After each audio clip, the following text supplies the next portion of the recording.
Buenas noches, bienvenidos. Vamos a iniciar la sesión de esta noche. Un saludo en esta tarde-noche desde Salina Cruz, Oaxaca. Hoy, jueves 13 de febrero del año 2025. Nos toca sesionar este tema de suma importancia, lo que es la intervenciones de enfermería en el adulto mayor con epilepsia. La epilepsia es una enfermedad neurodegenerativa, ¿sí? Y ahorita vamos a ver toda la etiología, fisiopatología y sobre todo el diagnóstico y tratamiento de la patología como tal. Y vamos a ver también cuál sería el principal diagnóstico de enfermería en el paciente con epilepsia. Y segundo lugar, vamos a ver cuáles son las intervenciones de enfermería que vamos a realizar en este usuario. Sean todos bienvenidos y bueno, vamos a iniciar. Para el registro de asistencia hay que anotar su nombre completo en el chat, por favor. Nombre completo en el chat para registro de asistencia en esta tarde-noche. Y pues bueno, vamos a empezar la sesión. Vamos a ver un video, ¿sí? Que nos habla sobre la epilepsia para entrar un poquito en contexto del tema que vamos a tratar el día de hoy. Y les voy a proyectar el video que nos habla aquí el neurocirujano, perdón, el neurólogo de esta patología como tal. Ok, muy bien, voy a proyectarles el video. Iniciamos.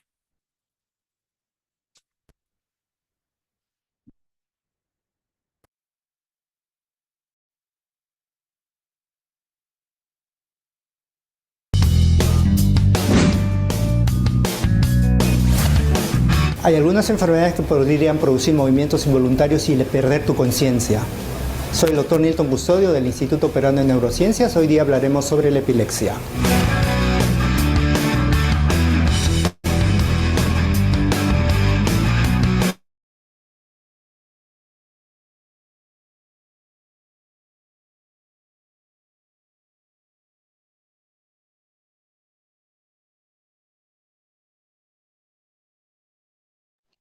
Maestro, se dejó de compartir el video.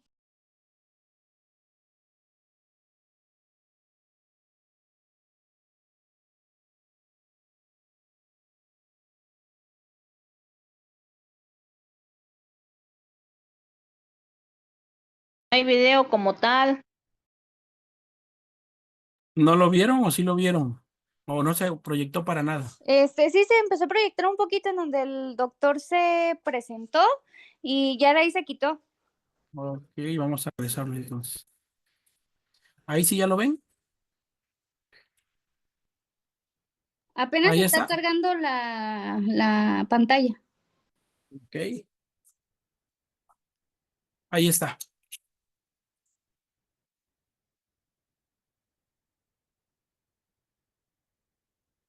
¿Ya lo ven ahora sí? Ya, maestro, ya se puede ver. Ok, vamos a escucharlo, por favor.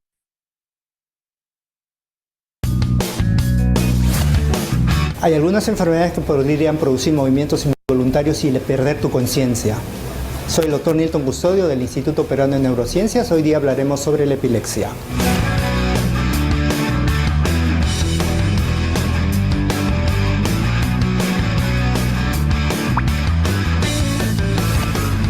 La epilepsia es un conjunto amplio de síndromes que incluyen, los más frecuentes son movimientos involuntarios con pérdida de conciencia, es decir, el niño o el adulto intempestivamente pierde la conciencia, cae al piso y tiemblan sus manos y sus extremidades inferiores, desviando la cara, botando saliva, orinándose tal vez durante 1 a 2 minutos, en el cual el paciente pierde totalmente la conciencia, generando alarma en la familia. Después de estos 2 minutos de movimientos involuntarios, el paciente queda atontado, somnoliento, confuso por 30 minutos hasta por 4 horas. Es lo que llamamos el estado posictal. En esta enfermedad conocida como epilepsia generalizada tónico-clónica, hay un gran componente emocional de parte de la familia, pero no es la única. Existen otro tipo de epilepsia en el cual el niño, por ejemplo, está en el colegio escuchando atentamente su clase y en un momento se queda fijo mirando a la pizarra y la profesora podrá decir: qué atento que es este niño, pero si tú le pasas la mano, el niño está perdido en la conciencia por segundos. Es lo que se llaman las epilepsias tipo ausencia. No son fácilmente identificadas por los padres ni por los profesores. Hay algunos profesores que sí inmediatamente dicen, este niño no anda bien, se queda muy fijo frente a la pizarra, no es que esté atento. Entonces, esta epilepsia tipo ausencia no se manifiesta por movimientos involuntarios, pero genera problemas de aprendizaje. Otro tipo de epilepsia son las epilepsias de automatismo. Eso quiere decir que en algún momento un niño o un adulto están conversando con una persona y de un momento a otro se queda con la mirada fija y empieza a masticar, por ejemplo, o empieza a botonar y a abotonar su camisa.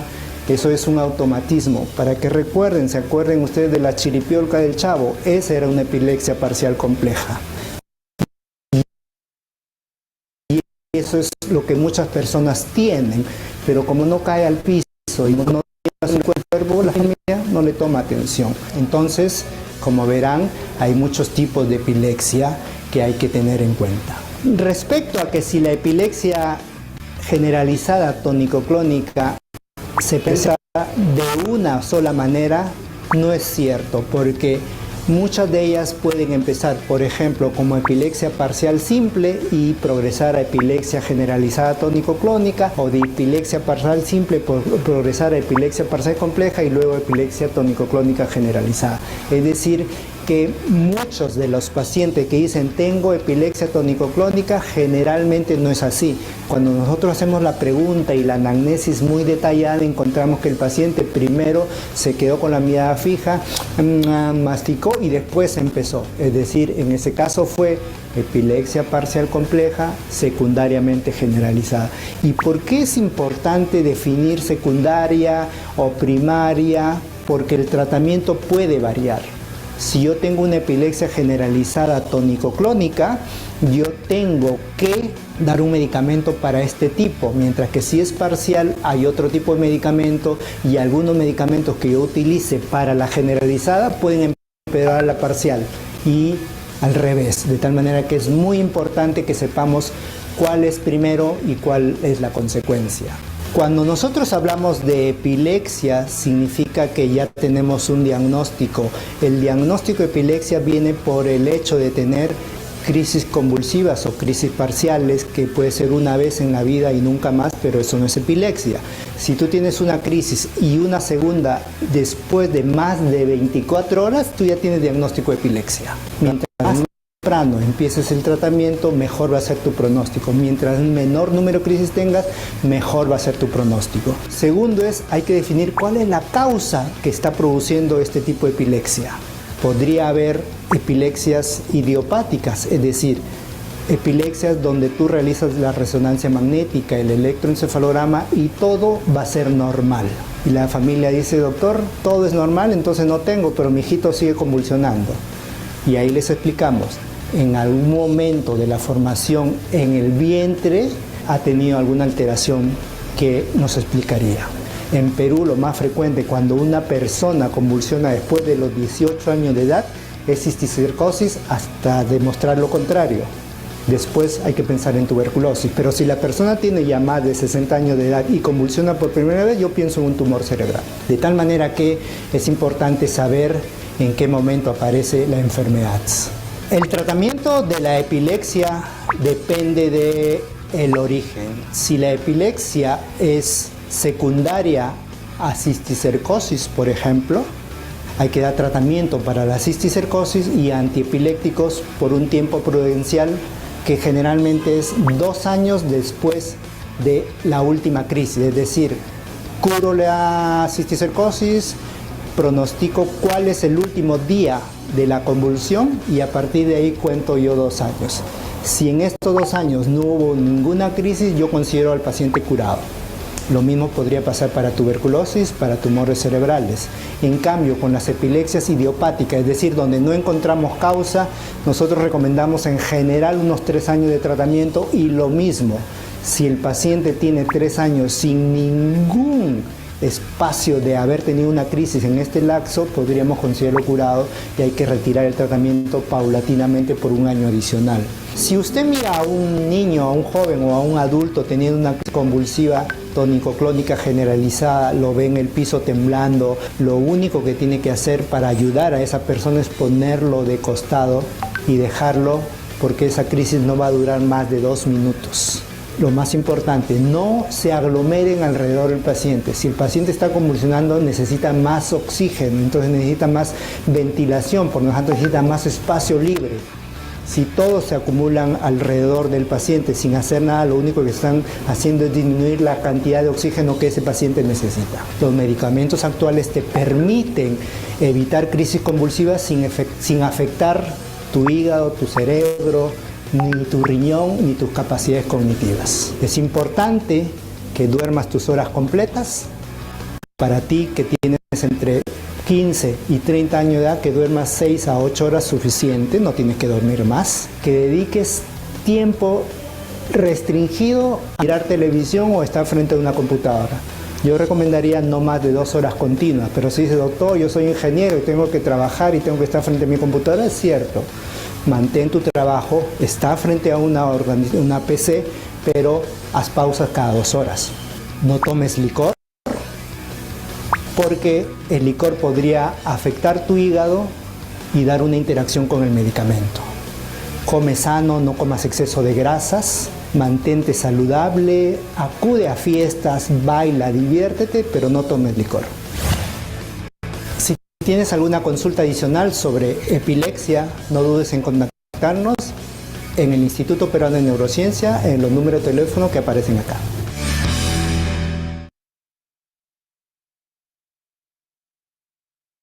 Pues bien, podemos ver este video. ¿Qué conclusiones podríamos sacar? ¿Alguien quiera comentar algo? ¿Qué le llamó la atención? ¿Qué le pareció importante?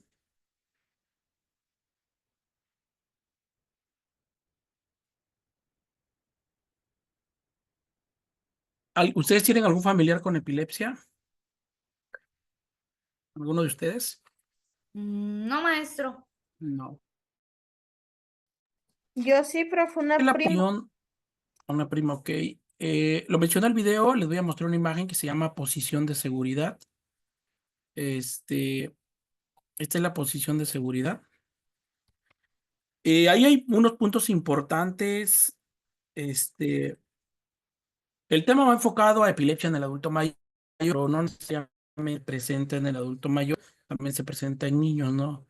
Pero aquí, como lo estamos abordando desde el aspecto geriátrico, sí sería enfocado al adulto mayor. Ahí el neurólogo mencionó algo muy importante. ¿Cuántos de nuestros hijos pasan mucho tiempo con el celular? ¿O de nuestros sobrinos? ¿Cuántos, no? Hay que pasar toda la tarde. Entonces, eso va a generar en el usuario, pues eso, le va a generar daño a nivel neurológico, ¿sí? Y el problema va a ser que puede traer a la larga un proceso de epilepsia como tal, ¿no? Entonces, les voy a proyectar las diapositivas. Y aquí les doy una diapositiva, viene lo que es la posición de seguridad. Es una posición, contundente que debe tener la persona que viva con el paciente con epilepsia, que debe de saber qué hay que hacer. O sea, es una crisis que no va a tardar más de 2 minutos y lo único que tenemos que hacer nosotros es únicamente colocarlo en la posición de seguridad, que es la posición lateral de seguridad. Más bien. Entonces, eso es lo que vamos a hacer nosotros con nuestro usuario. Y lo más importante acá es la parte de actuar en el momento, nunca dejar solo al usuario. Eso es algo muy importante, nunca dejarlo solo, porque en el caso de los pacientes que se quedan solos, la principal complicación es que se puede respirar, sobre todo si no se le da la posición de seguridad.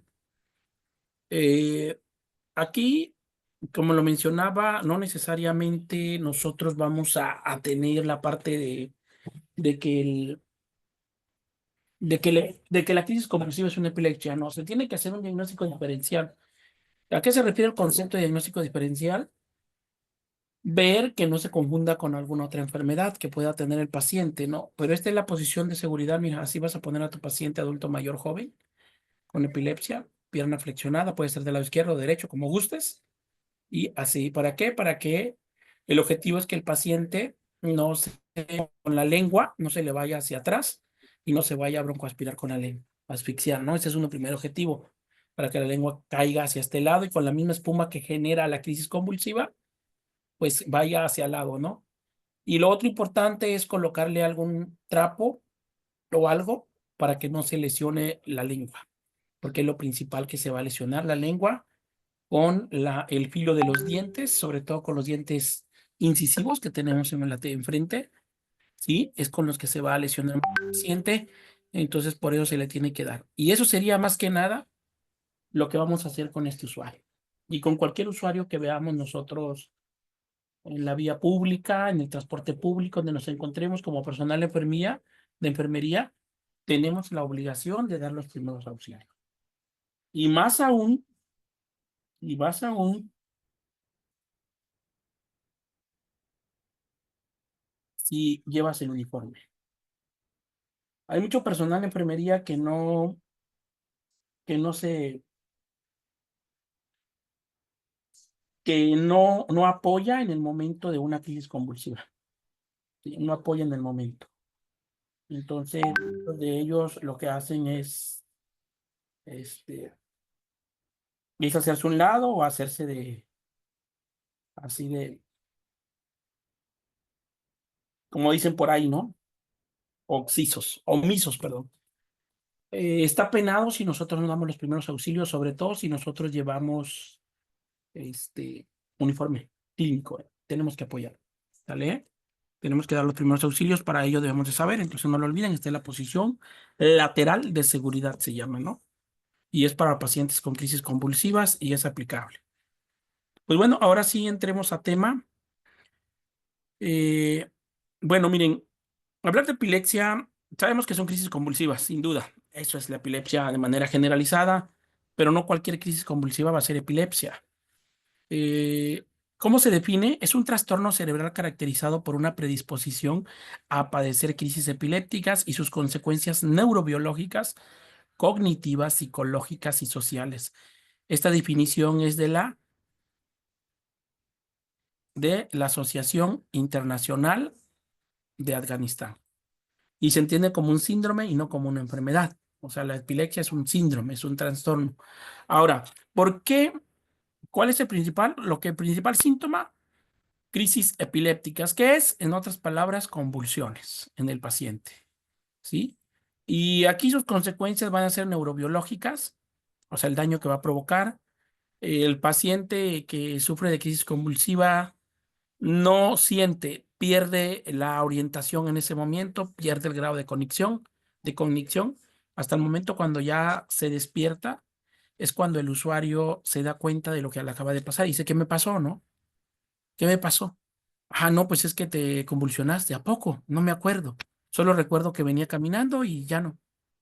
Entonces pierde el grado cognitivo y sobre todo la parte psicológica afecta mucho porque en el paciente entra un trastorno de miedo, una psicosis a padecer la crisis convulsiva en la calle.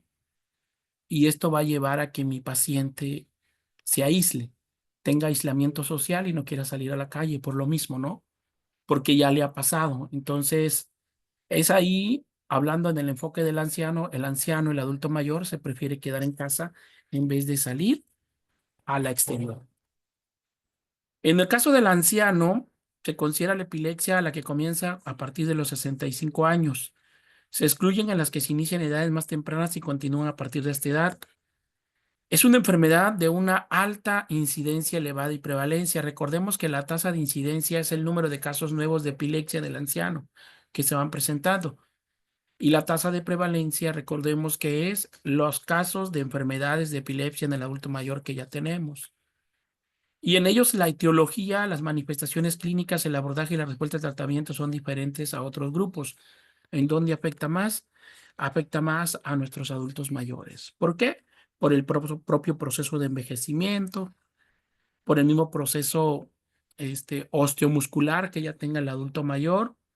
Y sobre todo en ellos, aquí entraría un diagnóstico de enfermería fundamental, entraría en este paciente que sufre de epilepsia en el adulto mayor. ¿Cuál sería el principal diagnóstico, diagnóstico real o diagnóstico enfocado en el problema que va a presentar mi paciente? Y es el que yo tengo que trabajar mucho. ¿Cuál sería? El principal diagnóstico de enfermería se llama, exacto, riesgo de caídas en adultos. Empieza la crisis, el adulto mayor tiende al piso, cae, y en ese proceso de trauma, al momento de caer, se puede fracturar un hueso, y nosotros, como estudiantes del diplomado en geriatría clínica, sabemos cuál es el hueso más sensible que tiene el adulto mayor. ¿Cómo se llama ese hueso, el más sensible? El de la cadera. El hueso de cadera, la cadera, exactamente. Ese es uno. Otro de los diagnósticos de enfermería que te vamos a revisar. Cuando el paciente ya sufre del aspecto psicológico por la propia enfermedad, ¿cuál diagnóstico de enfermería estaría presente? El que ya hemos visto, ¿no? Que lleva el aislamiento social. ¿Cómo se llama ese diagnóstico?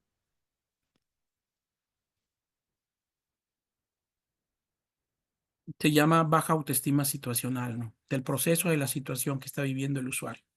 ¿Ok? Eso lo veremos más adelante. En cuanto a la epidemiología, los datos, la incidencia y la prevalencia de la epilepsia en el adulto mayor que en cualquier otro grupo de edad, a los 70 y 80 años la incidencia es el doble y el triple que en la infancia respectivamente. Imagínate, es preocupante. En los grupos etarios de 70 a 80 años la incidencia va a ser al doble. ¿Qué quiere decir si yo tengo 100 pacientes con epilepsia en esta edad? Va a ser el doble. Por ejemplo, en la edad que no sean adultos mayores, que sean adultos jóvenes, tengo 100 casos. En el adulto mayor va a ser el doble. ¿Cuánto sería el doble? Estaríamos hablando de 200 casos comparados con pacientes jóvenes y hablamos de un número de 100 pacientes. Y si lo comparamos con los niños, de 100 casos en niños de epilepsia en el adulto mayor, ¿sería cuánto entonces? ¿Cuántos casos estaríamos hablando? 300 casos. Entonces, 300 casos, imagínate, hay una alta incidencia en el número de casos de epilepsia. Entonces, todos nosotros que hoy en día, literal, somos adultos jóvenes, vamos para ese proyecto, vamos para allá. Y es muy probable que en un futuro nosotros desarrollemos la enfermedad de epilepsia. Este síndrome es muy probable que lo desarrollemos, sobre todo por la vida muy dura que llevamos,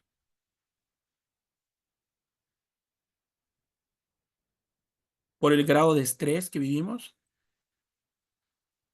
por el grado de preocupaciones, enfocado, muchos de nosotros que trabajamos frente a una computadora, pues también tenemos un riesgo, lo dijo el neurólogo, ¿no?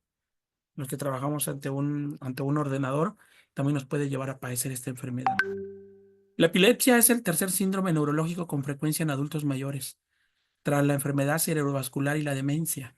La crisis epiléptica representa el 15% de todas las alteraciones cerebrales transitorias. Es una tasa elevada, 15% estar hablando. Es algo complicado, estamos hablando que de cada 100 pacientes, 15 presentan lo que es la enfermedad de epilepsia, ¿sí? Y sobre todo aquí vamos a ver ahorita con qué enfermedades podemos confundir nosotros lo que es la epilepsia, ¿ok? Pues bueno, ¿cuál es la causa? Por qué le da al adulto mayor esta enfermedad? Pues bueno, aquí lo principal, la evidencia que existe en cuanto a las causas es que el paciente le da una etiología vascular cerebral, ¿sí? ¿Qué quiere decir eso? Que al paciente le da un derrame cerebral. Nosotros lo conocemos como derrame cerebral, su nombre clínico se llama se le llama evento vascular cerebral. O sea, al paciente en el cerebro hay un derrame cerebral a nivel arterial de la masa encefálica. Y esa es la principal causa que representa un 40% de que haya crisis epilépticas. Por eso un paciente cuando sufre un EBC, convulsiona el paciente. Por eso el tratamiento en los pacientes que sufren un infarto al agudo al cerebro, que es el EVC, el evento vascular cerebral, y están hospitalizados. A todos esos pacientes se les va a poner un medicamento que se llama DFH, que se llama fenitoína sódica cristalina, que va por vía intravenosa. ¿Sí? Se le pone 125 miligramos de fenitoína sódica cada 8 horas al paciente. ¿Y eso qué va a ayudar? Va a ayudar primero a detener, a prevenir crisis epilépticas y sobre todo de lo que es desinflamación cerebral. Eso es lo que va a ayudar. La de fenitoína sódica en el usuario, ¿no? 40% es causada por un EBC. Y nosotros, si yo te pregunto, a ver, ¿cuál es la causa principal de un EBC en un adulto? ¿Qué lo lleva a un EBC?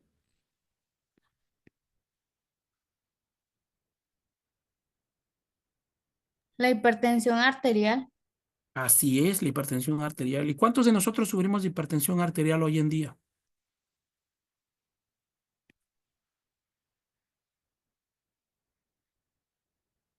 Más de la mitad de la población sufre de hipertensión arterial, ¿no? De hecho, hay una estadística escalofriante. En cada familia mexicana hay una persona con hipertensión arterial. ¿Y por qué escalofriante?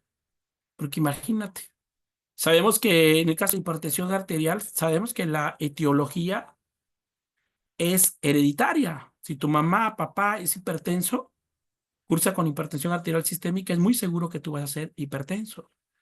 Y déjame decirte que aunque tú te cuides, vas a ser hipertenso, porque traes el gen de la hipertensión.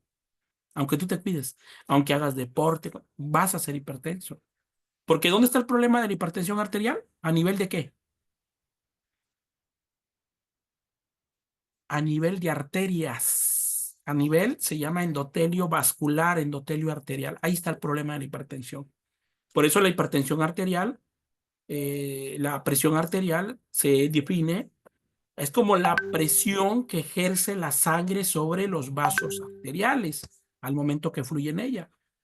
Entonces hay un endurecimiento de estos vasos arteriales. Entonces, si es hereditaria la hipertensión arterial, el paciente es muy probable que vaya a sufrir un EBC y de consecuencia va a tener una epilepsia. En cuanto al 15%, tenemos alteraciones tóxico-metabólicas, tumores en un 10%. También déjame decirte, lo mencionaba el neurólogo, cuando una persona empieza a convulsionar, así de repente, de manera espontánea, primero hay que ver si no es epilepsia, hay que comparar con correlacionar con la clínica, con todos los signos y síntomas, ¿no? Y el neurólogo tiene que valorar, porque muchas veces no es que sea que el paciente tenga el síndrome de epilepsia o la enfermedad de epilepsia. Muchas veces ese tumor que se le está formando en el cerebro al paciente, un tumor cerebral, está condicionando esas crisis epilépticas. Pero no es que tenga epilepsia, sino es ocasionado por un tumor, ¿no? Y es ahí cuando el paciente requiere operación para extraer el tumor. Traumatismos cráneoencefálicos, un 5%. ¿Quiénes son los que sufren traumatismos cráneoencefálicos? ¿Quiénes de ustedes se suben a una motocicleta sin casco, alumnos? A ver, ¿quién se sube sin casco a una motocicleta? ¿Nadie?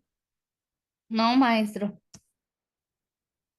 Tenga mucho cuidado, tenga mucho cuidado porque una motocicleta es estar en un peldaño de la muerte, ¿sí? La caída de una moto, segurísimo, vas a tener un traumatismo craneoencefálico y de ese no te vas a levantar. Y si te levantas, vas a quedar con múltiples complicaciones, con múltiples secuelas. Si te vas a subir a una motocicleta, piénsalo 2 veces, ¿sí? Valora tu vida. Y sobre todo si no usas casco, ¿no? Y esos traumatismos craneoencefálicos van a provocar un 5% de crisis epiléptica. En el caso de las demencias, 5%, ya lo mencionamos que las demencias, en este caso, en la demencia senil, que el paciente pierde el grado de cognitivo, ya perdía un deterioro cognitivo. ¿Qué quiere decir eso? Pues que el paciente ya no sabe ni quién es, ya no sabe, ni que existe, ni qué día se pierde de la realidad, ¿no? Las infecciones del sistema nervioso central, 1% va a presentar también lo que es una crisis epiléptica. Y déjame decirte con esto del sistema nervioso central, hay una de las cosas que yo he observado. Mira, hay muchos pacientes que ingresan al hospital con un diagnóstico y mucho cuidado con esto, ¿eh? Tú que trabajas en un hospital o que en un futuro vas a trabajar. El diagnóstico médico lo ponen así los médicos en ingreso a urgencias. Paciente con infección, neuroinfección, así te lo ponen, neuroinfección. ¿Qué significa esto? Pues esto, el paciente tiene una infección en el cerebro. ¿Y que te puede transmitir esta infección? Claro que te la puede transmitir. Desde luego. ¿Por qué medio te lo va a transmitir? Desde luego que esa neuroinfección te lo va a transmitir por gotitas de saliva. Así que mucho cuidado, mucho cuidado. ¿Sale? Cuando tengas un paciente con neuroinfección, utiliza acuérdate, precauciones estándar, ¿sí? Tus precauciones de aislamiento según la normativa que existe en tu hospital y protégete, porque si tú no te cuidas, enfermera o enfermero, difícilmente. Nosotros tuvimos un caso de neuroinfección en el hospital y desafortunadamente una compañera enfermera se...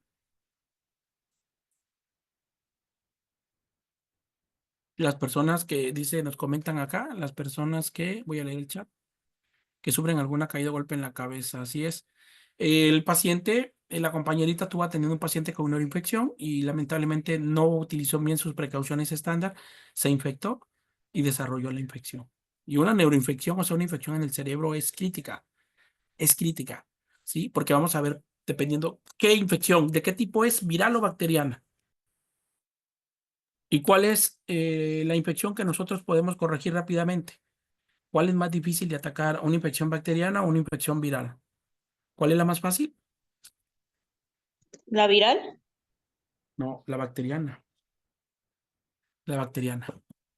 Porque la bacteriana nosotros tenemos una gama de antibióticos. Para la viral hay muy pocos retrovirales. ¿Sí? Entonces, ese es 1%, pero hay casos. Y un 24% van a ser de tipo idiopática. ¿Qué quiere decir? Que no hay una causa desconocida. No hay una causa desconocida. ¿Ok? En cuanto a las especificidades de las crisis en los ancianos, pues bueno, vamos a tener primero que tras una primera crisis epiléptica se debe investigar la causa que origina este problema. Mira, no se puede dejar por algo, tienes un familiar que convulsionó, ejemplo, no lo puedes tomar a la ligera, decir, pues ya le pasó, no le ha pasado. No, no, no. Si tienes un familiar o tú mismo presentaste una crisis convulsiva, tienes que buscar atención. ¿Vale?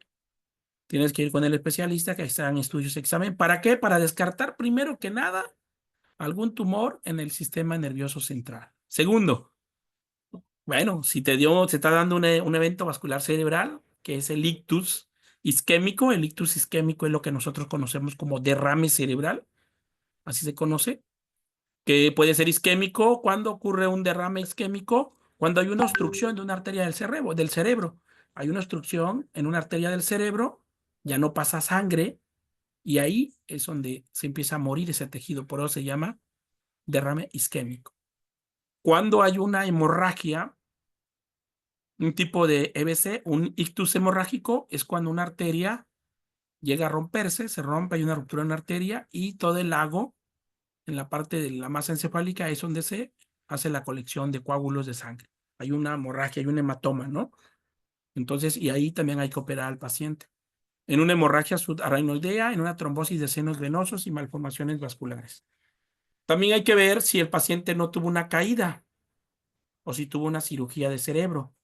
En infecciones como encefalitis, meningitis o abscesos, en la privación de sustancias depresoras del sistema nervioso central como el alcohol, la benzodiazepinas y los barbitúricos. Hay pacientes que llevan mucho tiempo ya consumiendo alcohol, va a llegar en un momento dado que van a presentar crisis convulsivas. ¿Ok? Pero bueno, se tiene que buscar.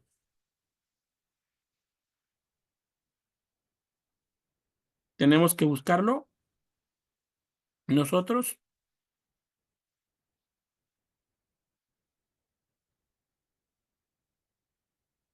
Y lo otro sería alteraciones metabólicas. En cuanto a las alteraciones metabólicas, aquí sí hay que tener mucho, mucho cuidado nosotros porque aquí tenemos dos estadios, que es la hipoglucemia y la hiperglucemia. ¿Qué significa hipoglucemia?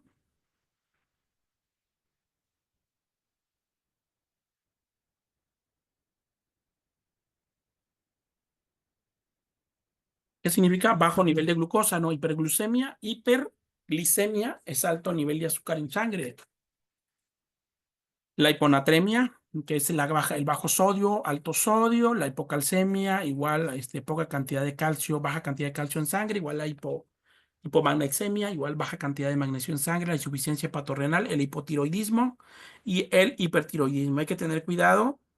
Y en las encefalopatías también puede llegar a presentar lo que son crisis convulsivas. Ahora, si la etiología es de crisis cerebrovascular, en el primer año el riesgo de recurrencia es elevado. Los lóbulos frontales y parietales son el foco epiléptico más frecuente. Estos de acá. Las crisis parciales complejas son las más habituales junto con auras motoras, sensitivas o en algunos casos de tipo vertiginoso. Y es ahí donde muchos pacientes confunden. ¿Por qué? ¿Ustedes alguna vez en la vida han presentado mareos? Sí. Bueno, Sí, cuando te dé un mareo, hay que ver la causa por qué. O sea, ¿cuáles podrían ser las causas de un mareo? Primero, pues, elevación de la presión arterial. Otra causa, tengo parásitos intestinales. Es un síntoma, sí. Mareo, alguna enfermedad del oído también, ¿sí? Alguna infección en el oído. Pero si no tengo nada de eso y me dio un mareo, pues hay que ver por qué. ¿Por qué me está dando mareo, no? Y puede ser probable que sea algo a nivel cerebral, ¿sí? Las crisis generalizadas suelen presentar estados confusionales poscríticos más prolongados. Cuando un paciente presenta una crisis severa y generalizada de epilepsia, hay pacientes que pierden la noción del tiempo no solo por minutos, sino incluso por horas, ¿sí? Hasta que vuelvan a la realidad nuevamente, ¿no? En cuanto a la etiología de las crisis sintomáticas en los ancianos, tenemos las siguientes. La primera es el EBC, ya lo mencionamos, ¿sí? En sus diferentes presentaciones. El traumatismo craneoencefálico, infección del sistema nervioso central, privación de sustancias depresoras del sistema nervioso central, como el alcohol, los tóxicos, como los psicotrópicos, inmunosupresores, antineoplásicos, antibióticos, opiáceos, analgésicos, anestésicos y antirrítmicos, contrastantes radiológicos. O sea, todos estos medicamentos son tóxicos para el organismo. Sobre todo, ¿sabes cuáles? Los antineoplásicos, que son medicamentos que se utilizan para el cáncer. ¿Sí? Para el cáncer. ¿Ok? En cuanto a las alteraciones metabólicas, pues ya lo mencionamos. Y lo más grave sería los tumores del sistema nervioso central. En cuanto a la clasificación, ¿cómo se clasifica el síndrome epiléptico en anciano? Pues bueno, tenemos primero la epilepsia con crisis agudas sintomáticas. Son el resultado de una agresión al sistema nervioso central, como infartos cerebrales, hemorragias cerebrales, disturbios metabólicos, traumas, abstinencia alcohólica, toxicidad e infecciones del sistema nervioso. O sea, las crisis agudas sintomáticas de epilepsia van a ser por esas causas. Ahora, en cuanto a las crisis recurrentes de epilepsia, son la manifestación crónica y tienen picos en la senilitud, o sea, quiere decir que tienen una alta elevación en la vejez. Y las causas principales son la enfermedad cerebrovascular, demencia, trauma, infecciones y de forma idiopática que no sabemos, ¿no? Mira, sobre todo aquí en el adulto mayor va a estar ocasionado más por la enfermedad cerebrovascular si este adulto mayor llega con una hipertensión arterial hacia el adulto mayor, pero sobre todo también en el caso de la demencia, sí, puede llegar a ocurrir, ¿no? Que el paciente ya tiene deterioro cognitivo, ya no tiene un estado de la realidad en que vive, ¿no? Y el otro tipo, pues, es el estatus ya como tal epiléptico, que son dos o más crisis comiciales de más de 30 minutos de duración o varias encadenadas sin recuperación al nivel de conciencia entre ellas. Puede ser convulsivo, no convulsivo y parcial o generalizado. Que en sí, esas son las convulsiones que el paciente presenta. Cuando ya el paciente tiene unas convulsiones seguidas, muy seguidas, ahí sí el paciente va a tener que necesitar hospitalizarse para poder darle un tratamiento adecuado. Ahí ya no le va a funcionar el tratamiento oral, ¿sí? Ahí sí tendría que ser hospitalización. La Liga Internacional contra la Epilepsia elaboró en 1989 una clasificación en función de las características clínicas y de la clasificación de la enfermedad general de la epilepsia, distinguiendo en cada grupo síndromes idiopáticos, criptogénicos o sintomáticos. En abril del año 2011 se ha publicado una nueva clasificación de las epilepsias con el objetivo de adoptar dicha clasificación a los conocimientos actuales. Muestra cambios radicales tanto en la terminología como en los criterios taxonómicos, o sea, de cómo se va a clasificar. Y pues bueno, aquí tenemos algunos, la clasificación de los síndromes epilépticos en el anciano en base a manifestaciones clínicas por el electroencefalograma, eso significa electroencefalograma y neuroimagen. En cuanto a las epilepsias parciales, ¿cómo vamos a detectar esto? Primero, en la sintomatología. Vamos a darnos cuenta, ¿no? ¿Cómo vamos a darnos cuenta ahí? Pues aquí el paciente pues va a tener crisis parciales remotas sintomáticas asociadas con una afectación del sistema nervioso central, con un alto riesgo de desarrollar epilepsia y un lapso de tiempo entre la afectación y la primera crisis superior a la semana. Es aquel paciente que está convulsionando muy seguido, ¿sale? Y en cuanto a las crisis parciales criptogénicas de etiología desconocida y que deben presentar más de una crisis para el diagnóstico de epilepsia. O sea, no con una crisis vas a decir que ya tiene este tipo de crisis parciales criptogénicas. Tiene que presentar más de una crisis. En cuanto a los síndromes epilépticos indeterminados, vamos a incluir a los pacientes con más de una crisis indeterminada en cuanto a su origen parcial o generalizado y sin factores etiológicos conocidos. ¿Qué quiere decir? No sabemos la causa que le está ocasionando estos síndromes epilépticos intermedios.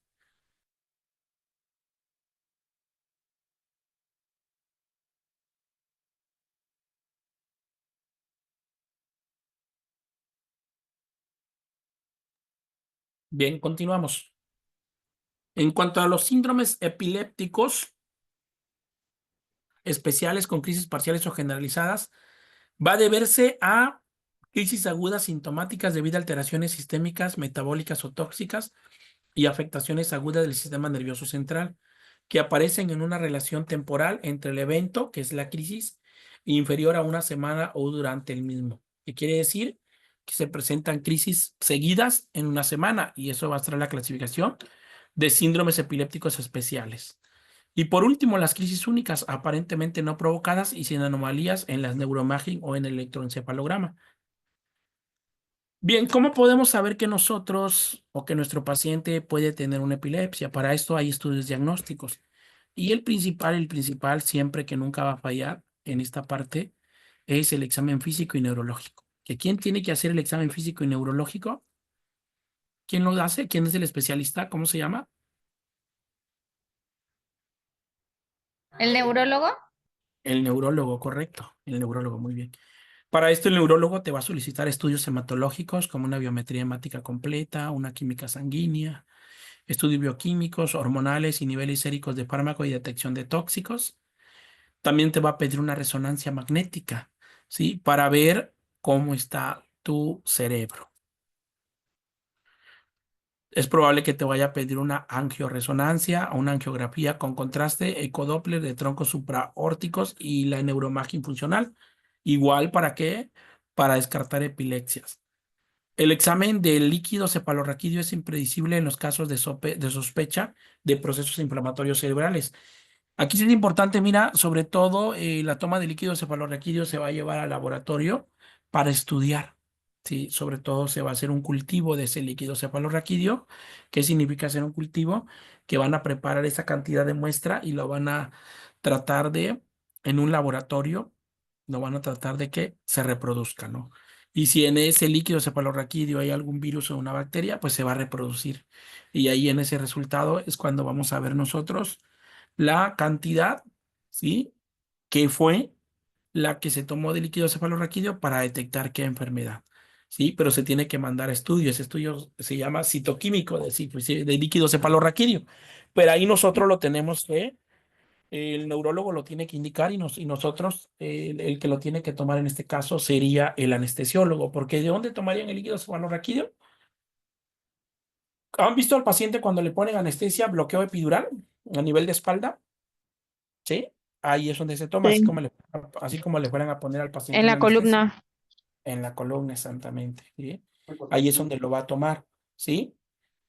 Y bueno, el electroencefalograma pues va a ayudar a detectar problemas cerebrales y las enfermedades como la epilepsia. Y es el estudio más útil para detectar esta enfermedad. Pero este encefalograma pues es costoso. Tanto la angioresonancia como una tomografía van a salir caros para el paciente, ¿no? Y muchos pacientes pues no tienen un recurso para poder adquirir esos estudios, ¿no? ¿Con qué tenemos que hacer la comparación del diagnóstico diferencial de la enfermedad? El primero, el síncope, es el desmayo. ¿Quiénes de ustedes se ha desmayado? ¿Alguna vez te has desmayado? No, ninguna. Alejandra. No, maestro, ninguna vez. Bueno, hay personas, o sea, que te desmayes es normal, pero que te desmayes seguido no es normal. Si ya tienes una enfermedad de base, el síntoma es el desmayo. Se puede justificar. Pero si tú de la noche, de la nada, te desvaneces, o sea, te desmayas literalmente, o sea, desmayo significa perder la conciencia. No es normal. ¿Qué puede ser que lo ocasione? Probablemente una arritmia cardíaca, probablemente alguna enfermedad de las válvulas cardíacas y enfermedad del corazón o un taponamiento cardíaco, que sería lo más grave, ¿sí? Algún o no cardíaco, como algo vasovagal asociado a fármacos, como por ejemplo un medicamento para para la hipertensión arterial que está hipotensado, o una tableta de levodopa, o una fenotinas, que son las famosísimas fenitoínas sódicas, que te puede llegar a pasar eso si estás tomando alguno de estos tratamientos. Pero si ninguno ni nada de esto que tienes, pues bueno, si te desmayas no quiere decir que tengas epilepsia, ¿vale? Primero con eso se va a diferenciar. Enfermedad cerebrovascular, lo que nosotros conocemos como derrame cerebral, ¿sí? Mira, el EBC hay de tres tipos, perdón. Leve, moderado y severo. A la mayoría de los seres humanos en algún momento les ha dado el EBC leve. ¿Cuál es ese EBC leve? Nada más le da a nivel facial. Una pequeña parálisis en el ojo o en algún pómulo. Nada más. Es un EBC leve. Pero en el caso de los pacientes que llegan a presentar un EBC severo, que ahí donde hay pérdida de la conciencia, pérdida de la fuerza de un brazo o un miembro pélvico, adormecimiento y trastornos del lenguaje, mientras que en las crisis epilépticas suelen ser positivos todos estos. ¿A qué se refiere? Que el paciente puede tener, porque aquí dice, en los accidentes isquémico transitorios suele cursar con síntomas negativos de esto, pérdida de fuerza, adormecimiento, trastorno del lenguaje. Mientras que en las crisis epilépticas estos síntomas están positivos. ¿Qué quiere decir? El paciente que va a convulsionar pierde fuerza, hay adormecimiento y empieza a hablar incoherente. Y en el EBC isquémico transitorio, que es el leve, el paciente suele cursar con síntomas, pero ninguno de estos está presente en el EBC isquémico, ¿sale? Sobre todo sucede cuando los pacientes que sufren de hipoglicemia empiezan a decir cosas incoherentes, pero es ocasionado por la hipoglicemia. ¿Sale? ¿Qué está pasando? No realmente que el paciente vaya a presentar ya una crisis convulsiva. Y otras causas que nos pueden, para diferenciar esta enfermedad, pues la famosísima jaqueca, ¿no? ¿Quién sufre de migraña actualmente? ¿Alguien sufre de migraña? Sí, yo. Es horroroso, ¿sí o no? Sí. Horroroso, horroroso, ¿sí? Entonces ahí, de tanto, esa migraña, va a llegar un momento en que te va a estresar y hasta vas a sentir que te da mareo, que te va a estallar la cabeza y todo. Y puedes pensar que vas a llegar a convulsionar, pero no. No es así, no vas a convulsionar, ¿sí? Ahora, en cuanto a las alteraciones metabólicas, como la hipo o hiperglucemia, sí van a provocar la parte de, en el caso de la hipoglucemia, el paciente se desmaya, ¿sí? Se desmaya. Y no por perder la conciencia, como lo decía el video, ¿no? El doctor. Está un niño en clases y se queda viendo fijamente la pared, es un tipo de epilepsia. Y sí, es cierto, es un tipo de epilepsia, ¿sí? Pero aquí en este caso, cuando el paciente se desmaya, pues se desvanece, cierra los ojos. Ahí ya no podríamos decir que es epilepsia. Si no se desmayó, la pérdida de la conciencia fue ¿por qué? Por el nivel bajo de azúcar. Y lo mismo sucede con los pacientes que tienen hiperglucemia, sobre todo los pacientes que llegan con al hospital con un coma diabético, ¿no? Que es ahí algo ya más complicado para ellos, algo más difícil, ¿no? Y bueno, y también en la baja de electrolitos también puede provocar eso. Y aquí tenemos un punto importante, lo que es la famosísima, los trastornos del sueño, la narcolepsia. ¿Qué es la narcolepsia? ¿Alguien lo sabe? ¿Cómo podríamos definir la narcolepsia? ¿Alguno de nosotros hemos presentado ese síndrome? No, maestro, pero se refiere a cuando se quedan dormidos así haciendo cualquier actividad. Exacto, que comúnmente se conoce como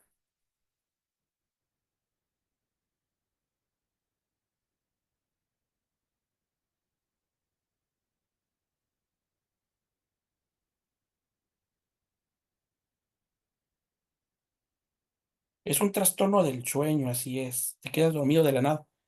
Está comiendo la persona y se quedó dormido comiendo. ¿A alguien le ha pasado o has visto un paciente que presente eso? No, maestro. No. Entonces ahí hay que checar eso porque eso sí es un problema, ¿sale? Pero no quiere decir que tengas epilepsia, que es un síndrome epiléptico. Y ahora la cataplegia, ¿a qué se refiere?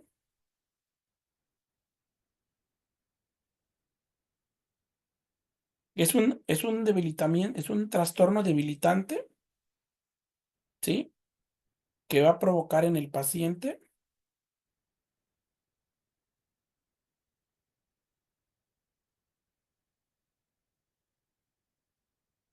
Se caracteriza por la pérdida temporal de la movilidad voluntaria y rigidez muscular extrema, ¿sí? Y esa parte, la cataplegia, es lo que muchas veces, no sé si han visto ustedes a esos pacientes en los videos cuando están en la morgue, ¿no? Y que de repente el cuerpo como que se mueve, ¿no? Que queda de manera rígido, ¿no? Es un tipo de cataplegia. Y muchas personas piensan, ah, mira, está vivo, por eso lo está haciendo, ¿no? Y realmente no es así, ¿no? ¿Sí? Y como aquí lo estamos hablando a nivel de trastorno del sueño, es como si te quedaras con rigidez muscular. Y cuando, por ejemplo, sobre todo en las personas, no sé si ustedes han visto a las personas que durante el sueño hay un rechinido en los dientes, no sé si lo han visto o han escuchado, han visto a sus familiares. A eso se refiere la cataplegia, ¿no? El rechinido de dientes, ¿por qué? Porque toda la parte de los músculos de la deglución los están presionando, pero es un trastorno del sueño, ¿no? Y si hablamos ya de trastorno psiquiátrico, pues hablaríamos de un tipo de ansiedad o pánico, ¿no? Por ejemplo, en esta parte de aquí tendríamos que ver, hay pacientes que, por ejemplo, cuando ven las alturas, se desmayan, le da fobia a las alturas. ¿A quién le da fobia a las alturas? A mí, ¿Sí? ¿Qué pasa? Y te llevan al mirador de cristal y te paran en medio. ¿Qué pasaría contigo? pues nomás se me baja la presión. Te desmayas o no te desmayas. No, nomás se me ha bajado la presión, no me he desmayado. Ok, muy bien. Sí, hay personas eso, ¿no? O hay personas que, por ejemplo, cuando van a un barco le tienen miedo a los barcos. O al subirse a un avión, ¿no? Y pues todos esos vamos nosotros a diferenciarlo de que no es una epilepsia. Enfermedades infecciosas como la encefalitis, el VIH, la sepsis, fiebre. Fíjate que en la fiebre, la persona sí va a convulsionar en la fiebre, sobre todo en niños. Cuando es una hipertermia mayor de 39 grados, llegan a la convulsión. ¿Te ha tocado en alguna guardia que algún niño te convulsione? ¿Sí o no? No, maestro, a Y mí es, no. no, y es difícil, ¿eh? Es difícil, fíjate, ¿eh? Es difícil atender a un niño convulsionando. Y pues bueno, vamos a hablar del medicamento, ¿sí?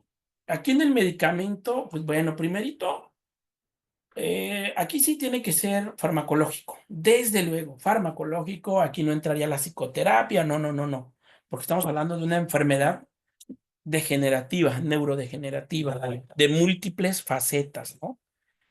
Se tiene que elegir el mejor fármaco dependiendo de la crisis y el tipo de epilepsia que tenga el paciente. Vamos a comenzar con dosis bajas y posteriormente vamos a ir disminuyendo. Perdón, aumentando. ¿Vale? Medir periódicamente las concentraciones plasmáticas, ¿sí? Del fármaco antiepiléptico. Agotar primero al menos 2 opciones de monoterapia antes de realizar la terapia combinada. Monoterapia se refiere que solamente vamos a dar un medicamento al paciente para su enfermedad. Y cuando ya es una terapia combinada es cuando vamos a darle más de 2 medicamentos. ¿Sale? Se recomienda como primera línea de tratamiento en adultos mayores la monoterapia con los nuevos antipilépticos, debido a que presentan menos interacciones farmacológicas y efectos que los antilépticos clásicos. Y aquí está el primerito, se llama fenitoína sódica. Es el de elección, la fenitoína sódica. Mira, el paciente que ya toma fenitoína sódica, carbamazepina, que es el otro para la epilepsia, fenobarbital y el famosísimo valproato de magnesio. Escucha bien lo que te voy a decir. Nunca, nunca debe detener el tratamiento. Él depende de ese fármaco para que no presente una crisis convulsiva. Porque la crisis convulsiva que nos dijo el neurólogo, ¿cuánto tiempo te va a durar? Dependiendo del tipo que sea. ¿Cuánto tiempo te va a durar? Cuando mucho, ¿cuánto te va a durar? 2 minutos, exacto, 2 minutos te va a durar en el paciente la crisis. Pero aquí, ¿qué es lo más grave? Imagínate que el adulto mayor fue a comprar al supermercado su despensa, ¿sí? No sé, y no sé si has visto esos supermercados que tienen las famosísimas escaleras eléctricas. Y que justo el paciente iba a mitad de la escalera eléctrica y empezó a convulsionar. ¿Qué crees que va a pasar con ese paciente? ¿Se va a lastimar o no se va a lastimar? Sí, muy feo. Muy feo, va a tener mucho traumatismo, ¿sí? Entonces, no debe suspender el tratamiento. Lo tienen que dárselo, pero al pie de la letra. Y bueno, aquí tenemos. En cuanto al diagnóstico diferencial en crisis epiléptica y crisis por otras enfermedades, pues bueno, aquí tenemos primero una clasificación variable, crisis sícope, accidente isquémico transitorio, anorexia global transitoria o mareo, ¿no? En cuanto a la aura en las crisis es a veces. ¿Qué se siente en eso? Es una sensación de desvanecimiento, ¿no? Que dices, oye, como que me voy a desmayar, me estoy sintiendo mal, me voy a desmayar, sí, ya me va a dar mi crisis, ya me va a dar, y al ratito empieza a convulsionar. Hay pacientes que pueden sentir esa aura minutos antes de que le dé, ¿no? Y esa sensación de desvanecimiento va a ser un accidente isquémico transitorio, no, tampoco anestesia global y vértigo, no. La duración de ¿sí? Va a ser de 1 a 2 minutos de la aura. Eh, en cuanto al desmayo, puede ser por segundos o minutos si se llega a desmayar el paciente. En accidente isquémico transitorio, si sería, pues sería por minutos a horas, o minutos a horas, o minutos a días, en caso de que fuera vértigo. En cuanto al efecto postural del paciente, en la crisis no hay. En el desmayo, en el desvanecimiento puede ser variable. En el EBC no existe, en la anepsia no existe y en el vértigo puede estar presente o no puede estar presente. En los síntomas del evento, en la crisis los movimientos tónico-clónicos, pero varían. En el desmayo es la pérdida del tono o breves sobresaltos. Y en el EBC, ¿qué va a pasar? Un déficit de un territorio de patrón vascular. En la anepsia global transitoria, el paciente va a presentar confusión o anepsia. Y en caso de que sea un vértigo, nada más, va a presentar una sensación de náuseas, ataxia y acúfenos. En cuanto a la variable de incontinencia, el paciente en crisis va a ser variable, en el síncope variable, en EBC no va a haber, tampoco en anesia global ni en vértigo. En cuanto a la frecuencia cardíaca, en la crisis se aumenta, en el síncope es irregular o disminuye y en el EBC es variable. En la anesia no tiene efecto y en el vértigo es variable. En cuanto a los síntomas tras el evento, va a haber confusión, somnolencia. En el desmayo va a estar en alerta. En el EBC va a ser alerta, en la anepsia alerta y en el vértigo alerta. Y en cuanto al electroencefalograma, durante el evento, que va a presentar en la crisis un patrón epilitiforme. En el desmayo va a ser una lentificación difusa. En el EBC, pues una lentificación focal. En la anepsia global va a presentar una lentificación sutil y en el mareo va a ser sin efecto para él. Ahora, Vamos a ver qué medicamentos va a tomar el paciente en cuanto a la dosis, ¿no? Pues bueno, ya lo vimos acá, son todos estos que están acá, son los que se utilizan para la epilepsia en el adulto mayor y el primerito está la carbamazepina, ¿sale? Esto se va a tomar, el paciente va a pensar con 3 miligramos por kilo peso por día hasta 600 miligramos por día. Aquí el neurólogo va a tener que hacer un cálculo. Hablemos de un pacientito que pesa 60 kilos. Si el paciente se pesa 60 kilos, ¿cuántos miligramos le voy a dar yo de carbamazepina? Aquí, acuérdate que esto es la dosis ponderal, 3 miligramos por kilo día. Entonces, ¿qué vamos a hacer? El paciente pesa 60 kilos. Lo vamos a multiplicar por 3, ¿sale? 60 por 3.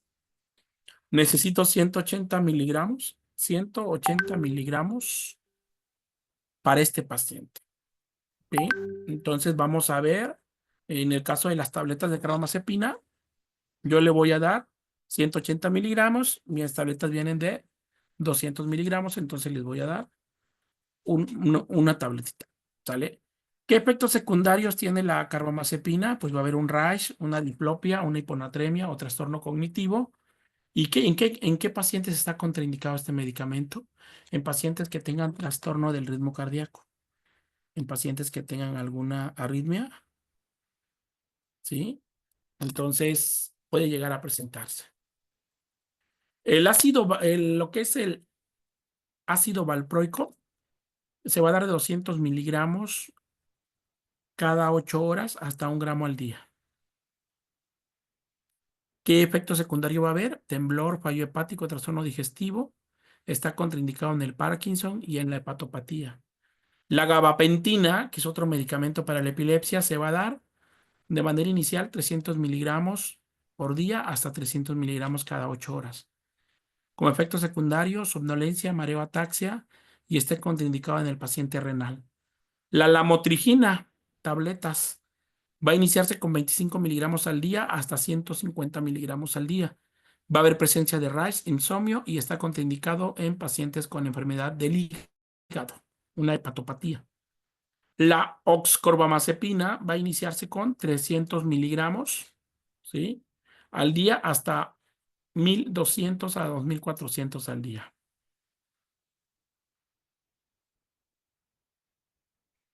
Va a haber efectos secundarios, la hiponatremia y está contraindicado en la falla renal. Levitiracetam, vamos a iniciar de 250 a 500 miligramos cada 12 horas hasta 1 a 3 gramos al día. Va a haber trastorno conductual cognitivo, somnolencia y está contraindicado en el paciente renal. El topiromato, inicio va a ser 25 miligramos por kilo. Efectos secundarios, una nefrolitiasis, un glaucoma y un trastorno cognitivo. Y nuevamente está contraindicado en el adulto mayor. Está contraindicado en insuficiencia renal, perdón, en insuficiencia renal. Sí, ahora seguimos con fenobarbital, 100 miligramos al día para mantenimiento de la enfermedad. Sus efectos secundarios es sedación y trastorno cognitivo y en el paciente renal también está contraindicado. Y la pregabalina. En el caso de la pregabalina va a ser de 100 miligramos al día y el aumento tiene que ser lento. En cuanto a la somnolencia, va a ser uno de los efectos y está contraindicado en la falla renal. Y por último, la fenitoína sódica, vamos a iniciar con 200 miligramos al día. ¿Sale? Y bueno, ahora sí, vamos al principal diagnóstico de enfermería. Mencionamos que es riesgo de caída en adultos. Es el principal, mira. Yo siento que hay muchos diagnósticos, pero el principal va a ser riesgo de caída en el adulto mayor. El principal ocasionado por la enfermedad de epilepsia. En este caso, la enfermedad de epilepsia es una enfermedad que en el caso del paciente, nosotros tenemos que tener algo muy importante con el usuario. El paciente nunca tiene que quedarse solo de entrada. Nunca, nunca tiene que quedarse solo. Lo tenemos nosotros que cuidar, estar pendiente del usuario, porque si se queda solo y le da una crisis, tenemos nosotros que saber actuar para poder sacar adelante al paciente. No lo podemos dejar así nada más, porque si no mi paciente pues puede llegar a fallecer incluso, ¿no? y sobre todo cuando le dé la crisis, algún golpe en la cabeza. Si no gana a llegar a un espacio donde esté cómodo, que no se lastime, pues realmente mi paciente sí se va a lastimar.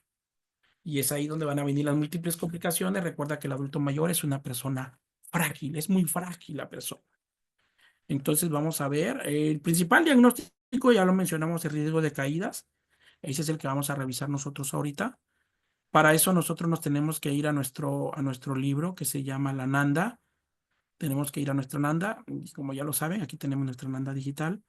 Y nosotros pues nos vamos a ir a buscar este diagnóstico de enfermería y ahí vamos a encontrar las características definitorias de este diagnóstico, como su nombre lo dice, se llama riesgo de caídas. Es un diagnóstico de riesgo, no es un diagnóstico real, ¿sí? Si a mi paciente le da en ese momento la convulsión, ¿sí? Pero bueno, nosotros nos vamos a enfocar en ese diagnóstico, pero voy a mencionar cuáles son los diagnósticos que entrarían en el paciente adulto mayor, ¿vale? De entrada, pues van a entrar acá. Aquí tenemos, mira, aquí no, aquí empezaría, ¿sí? En la actividad reposo, ejercicio. Bueno, aquí no.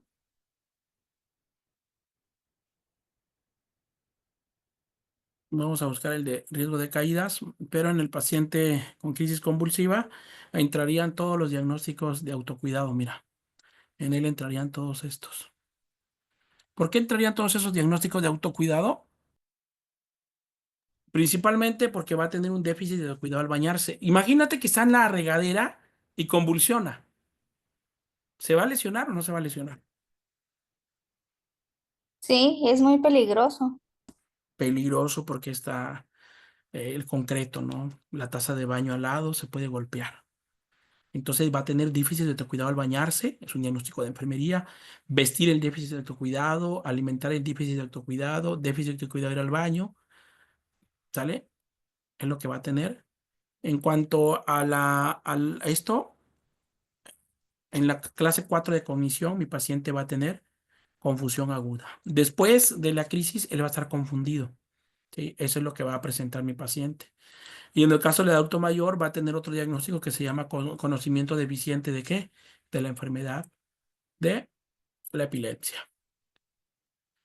Otro diagnóstico que va a presentar mi paciente es un proceso de pensamiento perturbado, por lo que le acaba de pasar también, por lo mismo.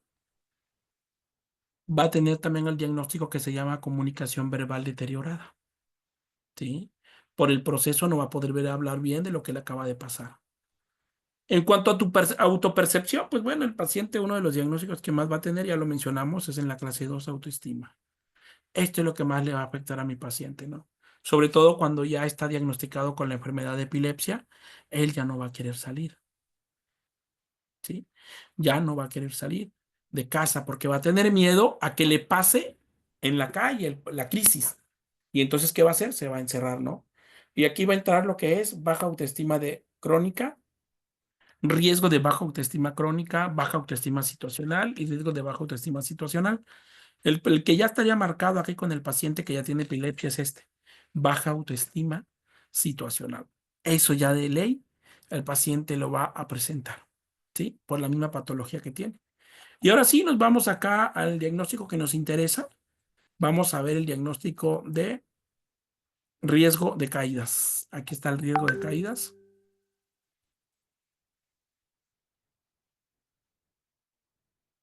Riesgo de caídas.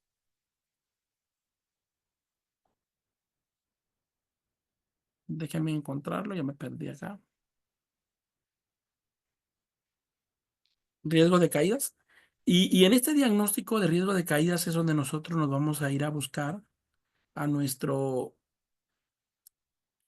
en nuestra Nanda, la página que le corresponda, para encontrar todo lo que es la parte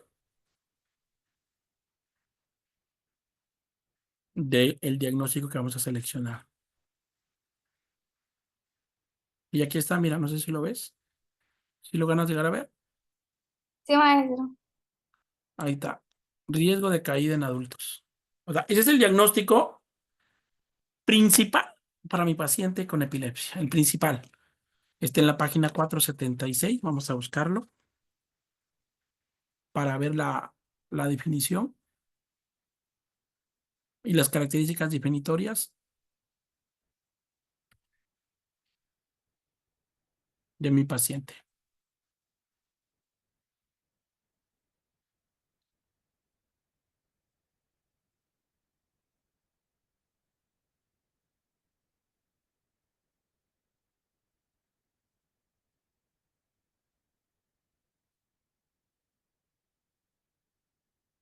Y aquí está, mire,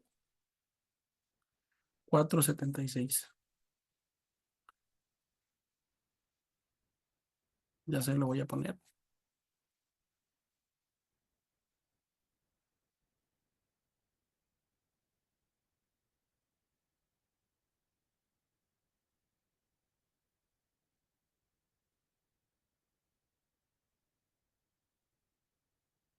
Ahí está, mira. Riesgo de caída en adultos. ¿Qué es lo que dice? Pertenece al dominio 11, clase 2. El código del diagnóstico es el 303. Es un número. Riesgo de caídas en adultos. Definición: adulto susceptible de experimentar un evento que resulte en descansar inadvertidamente en el suelo, piso o otro nivel inferior, lo que puede comprometer la salud. Esa es la definición de riesgo de caída en adultos. Ahora, acuérdate que un diagnóstico de riesgo tiene dos partes. Tiene lo que es la etiqueta y relacionado con, ¿sí? Que relacionado con, sabemos que va la etiología, las causas del problema, ¿sí? Entonces ahí, lo que nos está dando a entender acá es ese paciente que está con epilepsia y que puede comprometer su estado de salud. Y bueno, y pues aquí vamos a ver, solamente como es un diagnóstico de real, solamente tiene tiene factor de riesgo o factor relacionado, ¿no? Y aquí vamos a buscar el que le quede a mi paciente. A ver, ayúdenme a buscar, lo están viendo en pantalla, alumnos, ¿cuál sería los que le entrarían a mi paciente? ¿Que le quedaría? Para mi paciente tiene epilepsia. ¿Te ¿Cuál quedaría el sería? equilibrio postural alterado? Ujú, exactamente, muy bien. ¿Cuál otro? Ese también, ¿verdad? ¿Sí o no? Sí, maestro. La de confusión agitada también. Exactamente. Confusión agitada, ansiedad Ansiedad también. también. Disfunción cognitiva. Así es, disfunción cognitiva, Síntomas muy bien. depresivos. Exactamente, es también síntomas depresivos, ¿no? ¿Ok? Ya seleccionamos lo que le pueda pasar a mi paciente, ¿no? Y esos son los factores de riesgo. Acá abajo tenemos otros factores ambientales modificados que también puede ser, pero aquí no van relacionados con el problema que tiene mi usuario. Esto es más ya por la parte de el área donde viva él, de los, digamos, los obstáculos que haya, ¿no? Aquí ya no entraría esa parte, ¿no? Y ya vieron cómo saqué mi diagnóstico. ¿Ya lo vieron? Es sencillo. Sería poner riesgo de caída en adultos relacionado con todo esto, coma, coma, coma, y listo. Se acabó. Es fácil elaborar un diagnóstico de enfermería. Solamente hay que saber la enfermedad, la patología de la que estoy hablando para correlacionar con mi diagnóstico. Y ahora ya tengo, ahora voy a tener que quitar mis intervenciones. Mi diagnóstico se llama riesgo de caídas en adultos. Para eso nosotros vamos a utilizar nuestros libros de la NANDA International NIC y aquí nosotros vamos a utilizar nuestro libro que se llama NIC. En el NIC es donde nosotros vamos a extraer todo lo que son las intervenciones de enfermería de mi paciente. Las intervenciones no se inventan, ¿eh? Las intervenciones no se inventan, chicos. No, no, no, no. Yo no voy a inventar ninguna intervención. De que muchos compañeros de enfermería inventen las intervenciones y los diagnósticos, pues bueno, ahí es otra cosa. Que lo inventen, ¿eh? Pero no, se tienen que sacar de los libros, un libro, acuérdate que es un escrito científico que tiene conocimiento ya validado, ¿no? Y aquí en la clasificación de mi libro Nick, me voy a ir a la página 53, que es donde está mi índice que voy a buscar. ¿Sí? Y ahí está mi diagnóstico. ¿Cómo se llama mi diagnóstico? Riesgo de caída. Riesgo de caída. Y aquí están mis dominios. Los NIC también tiene dominios. El NIC tiene dominios, taxonomías en sus dominios, ¿sí? Y vamos a buscarlo aquí en cada uno de los dominios, ¿sí? Aquí están. Control de actividad y ejercicio, control de evacuación, control de inmovilidad. Tenemos acá abajo apoyo nutricional. No, pero es antes, más arriba, perdón, no es acá. Es arriba, estoy mal, estoy mal. Aquí están los dominios. La taxonomía de los dominios del NIC. Tiene 7 dominios. En el dominio 1, que se llama fisiológico básico. Dominio 2 se llama fisiológico complejo. Dominio 3 se llama conductual. El dominio 4 se llama seguridad. Dominio 5, familia. Dominio 6, sistema sanitario. Y dominio 7, comunidad. Entonces nosotros tendremos que ver esto. Le tocaría por mi diagnóstico, ¿o no? ¿Sí o no? Mi Sí, diagnóstico se llama riesgo de caídas. Mi paciente con epilepsia va a convulsionar, voy a evitar que se caiga. Sí, profe. Entonces ahí sería cuidados que apoyan a la protección contra daños. ¿Daños de qué? A sufrir una caída, ¿no? Entonces aquí nos vamos a ir a buscar si es en control de casos de crisis, en control de casos de crisis, intervenciones para proporcionar ayuda inmediata a corto plazo en caso de crisis psicológicas o fisiológicas. ¿Crees que sería esa o no es esta? ¿Cómo la ves?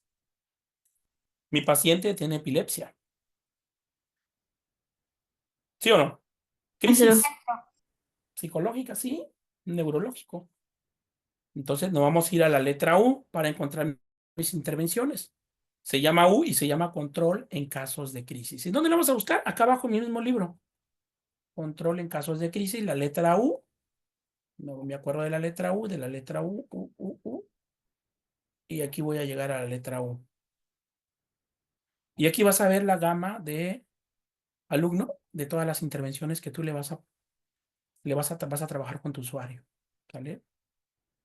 ¿Por qué lo hago de esta manera? Para que tú veas, porque lo otro sería que yo lo copiara y te lo pusiera en una diapositiva, pero no, no, no. Yo quiero que tú veas de dónde sale, ¿vale? De dónde se saca, para que veas, ahí lo quita el profe, ¿cierto? Por eso lo hago de esta manera, alumno. Y ahí está, mira.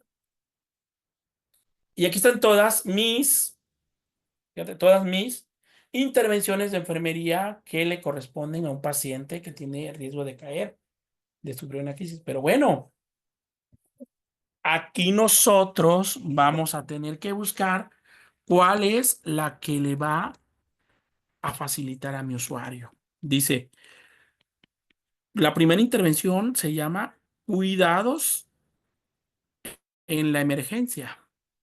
Segunda, facilitar la presencia de la familia. Intervenciones en caso de crisis.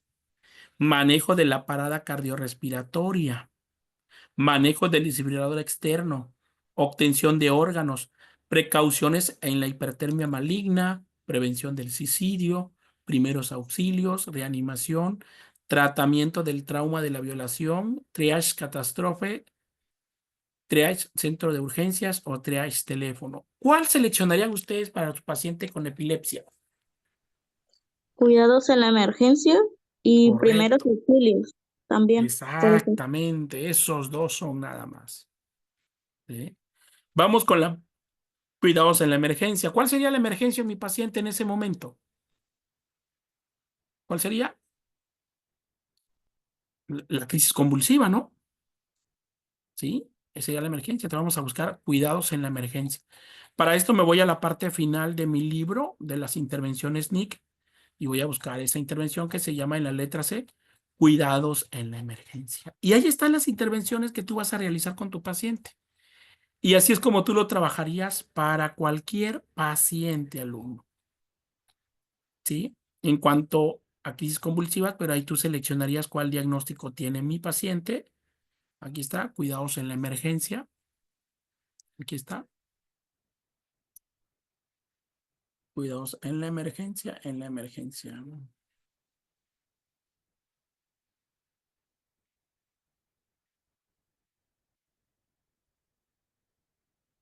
Aquí está, arribita. Cuidados, calidad de vida.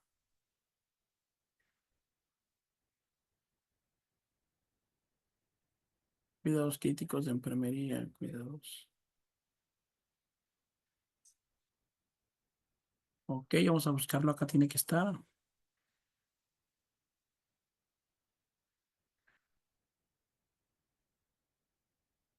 Cuidados en la emergencia. Aquí está, ¿ya lo viste? ¿Sí o no? Cuidados en la emergencia.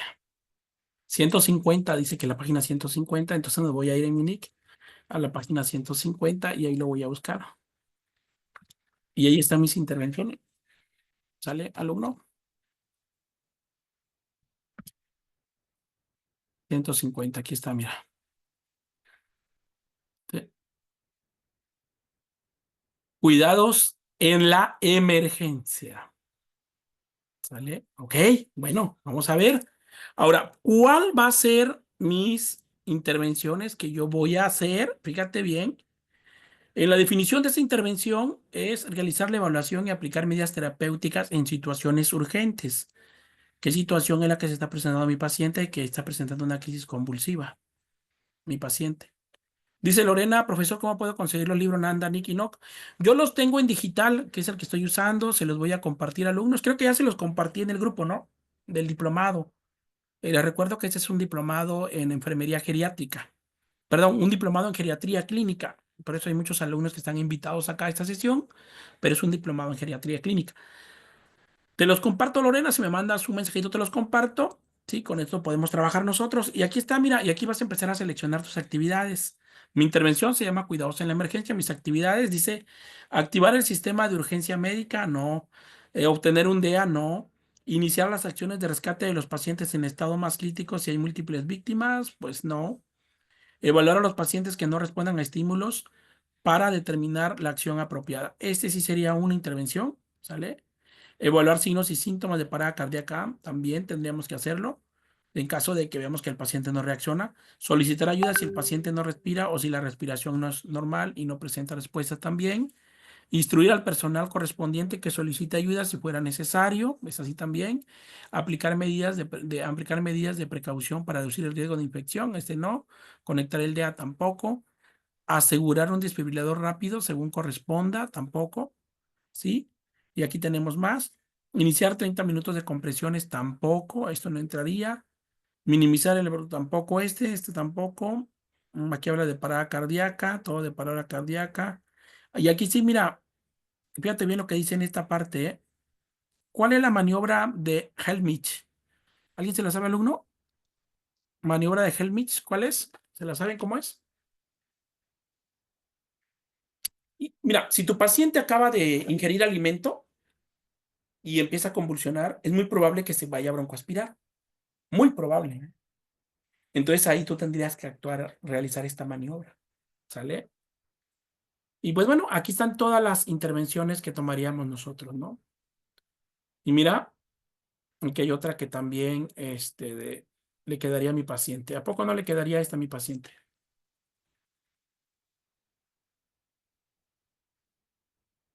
¿Sí? Esa sería otra intervención. Otra intervención sería mover al paciente utilizando la técnica y la mecánica corporal adecuada. ¿Vale? Y así es como sacamos nuestras intervenciones, alumnos. ¿Vale? De nuestro libro NIC. Comprobar si el paciente lleva pulseras de alerta médica, administración de medicamentos en caso que se requiera, ¿sale? Determinar si ha habido complicaciones de sustancias tóxicas o venenosas. No dejar solo al paciente, un paciente en caso de que quiera suicidarse, bueno, eso no entraría. Proporcionar seguridad y apoyo emocional a la familia. Esta sería otra actividad de suma importancia. De suma importancia, ¿sale?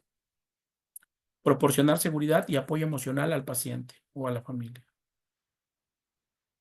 Pues bueno, esas son con respecto a las intervenciones de enfermería para nuestro diagnóstico de riesgo de caída, que es lo que nosotros nos correspondería hacer, alumnos. ¿Sale? Entonces, pues no sé si tienen alguna duda, alguna pregunta, algo que quieran agregar o algo que quieran comentar.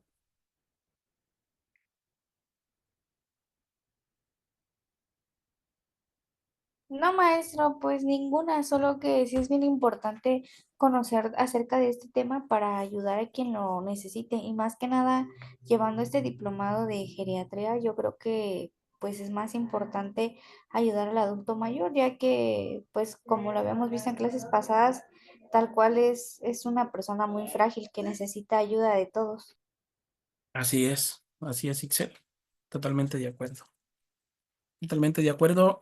Por ahí yo les había dejado una actividad, no sé si se acuerdan, que me voy a compartir la actividad que les había dejado, que iban a realizar con un adulto mayor. ¿Se acuerdan cuál era?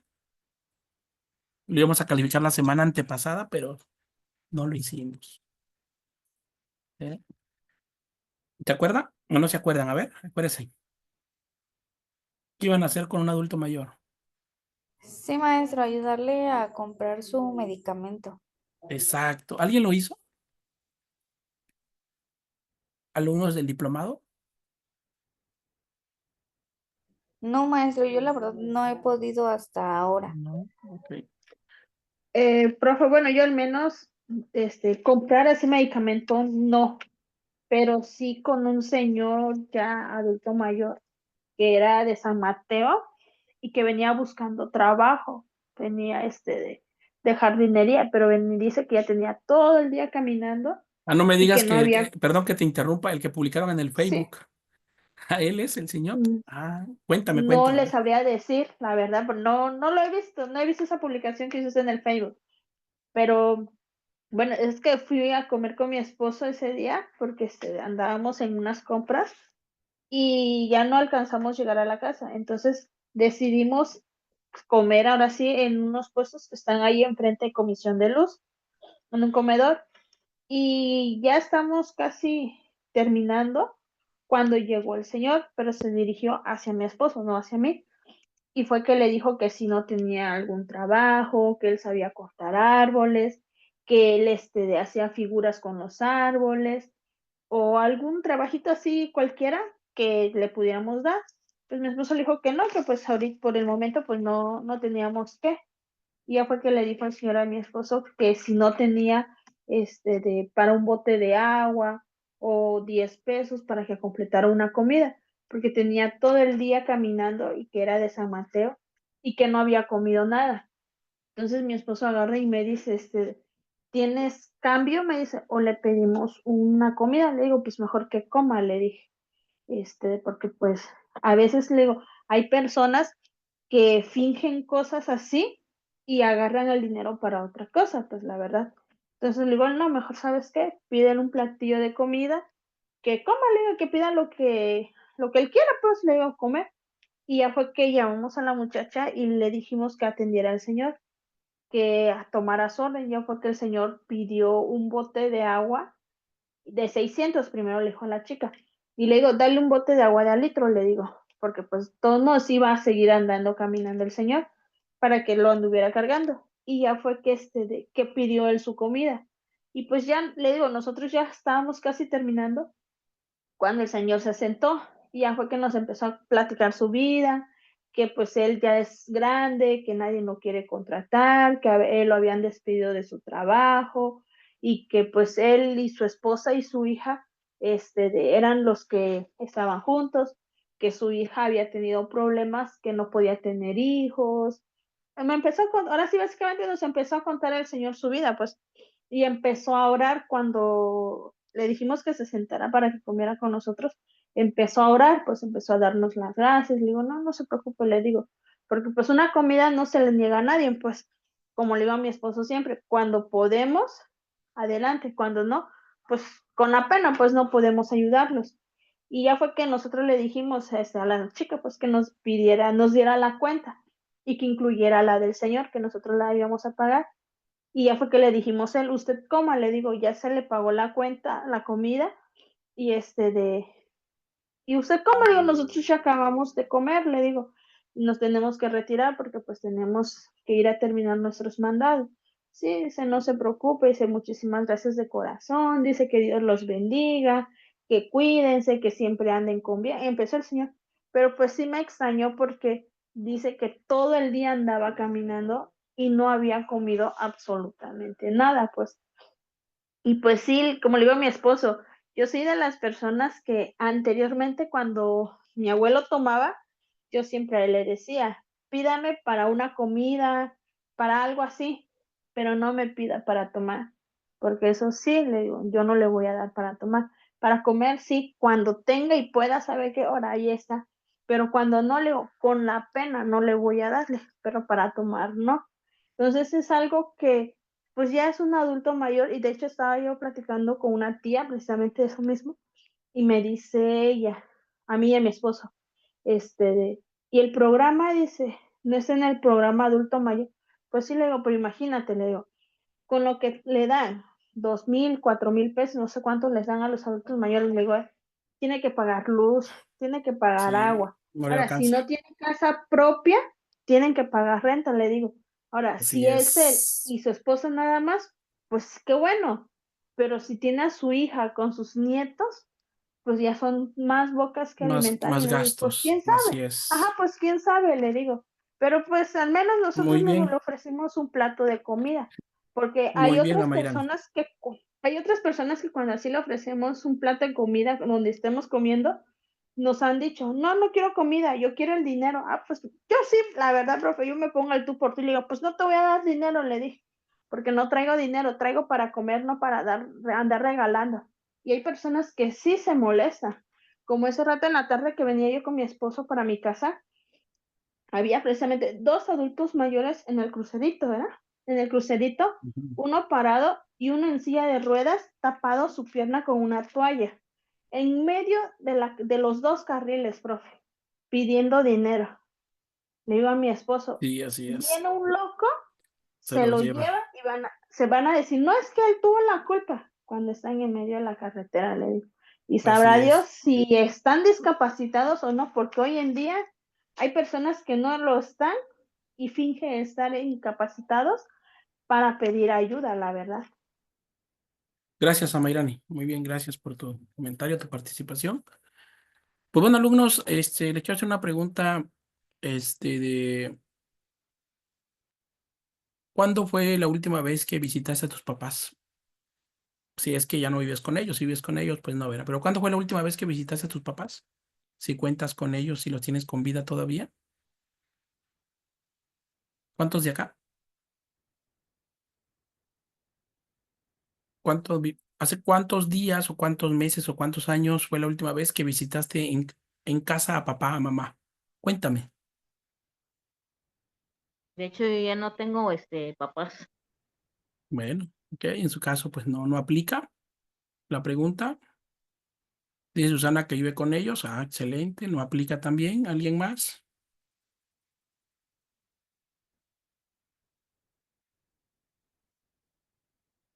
Ok, bueno. Si tienes a tus papás todavía, la invitación para esta sesión, alumnos que van a ver la sesión grabada, la actividad a realizar,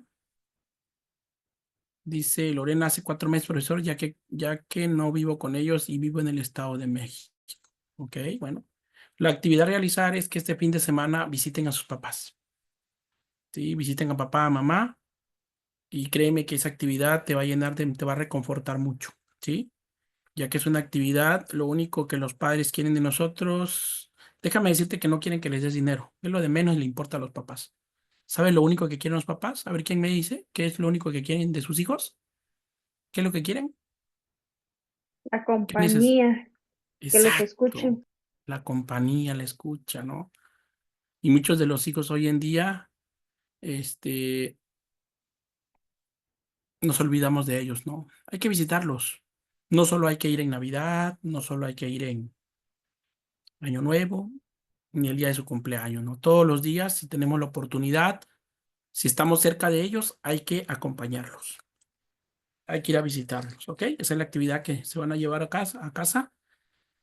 Y la actividad del medicamento está todavía para que la realicen, por favor. Es una actividad muy bonita. Mira, muchos adultos mayores tienen enfermedades crónicas y muchos de ellos toman medicamentos crónicos, ya de larga evolución. Entonces, sería bueno que tú le ayudaras a ellos con alguna cajita de medicamentos, ¿no? Que es la actividad que le habíamos dejado, por si tienen tus posibilidades de hacerlo. ayúdame. Por aquí le estoy dejando mi número de celular. Es el 951-423-6508 por si alguien desea obtener la constancia de esta sesión. Tiene un costo de 200 pesos la constancia, es avalada por la Escuela Superior Niño de Sócrates y la constancia se envía de manera digital con un valor curricular de 2 horas. Por ahí hay alumnos que tienen pendientes el envío de su constancia, no se preocupen, ya están en proceso. En cuanto esté, nosotros se lo vamos a hacer llegar. Pero de que la constancia llega, eso no se preocupe. Pues bueno, si no hay nada más que agregar, vamos a dar por terminada la sesión. Los esperamos el próximo jueves para seguir con nuestras sesiones geriátricas. Que pasen una excelente noche, cuídense mucho. ¿Algo que agregar antes de terminar la sesión? ¿Algún comentario final? No, maestro, bueno, solamente agradecerle por las enseñanzas del día de hoy. Gracias, Alejandra. Muy bien. Gracias por tu participación. Y afortunada fuiste, Alejandra, te ganaste un par de zapatos clínicos de la marca Marians. Excelente. Aprovechando el espacio, fíjate que ya nos llegó al almacén los zapatos.